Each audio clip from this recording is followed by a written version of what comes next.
Hello, welcome to Simple Answers. I'm your host Jason.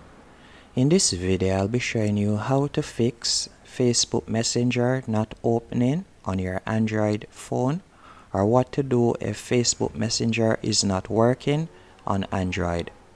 The first thing that I would recommend you do is go into Play Store. Once in Play Store, you're going to search for Messenger, as you want to check if the app needs updating. But if it doesn't need updating, you'll close out of Google Play Store and you'll go into Settings. Once in Settings, you're going to scroll down and you're going to select Apps. And from here, you're going to search for Messenger.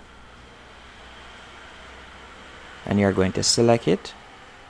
Once you have selected Messenger, you're going to tap on Force Stop in the bottom right hand corner.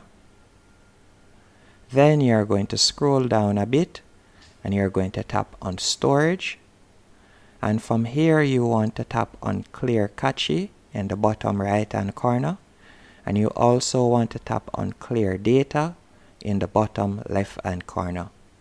After you have done that, you can go into Messenger now, and you should be able to use the Messenger app without any delay. But if it is still giving problems, what I would recommend you do is go back into Play Store, search for Messenger again, and from here you'll tap on Uninstall and then reinstall Messenger. Hope these steps were able to help you. If they did, be sure to hit the like button and subscribe, and thank you for watching.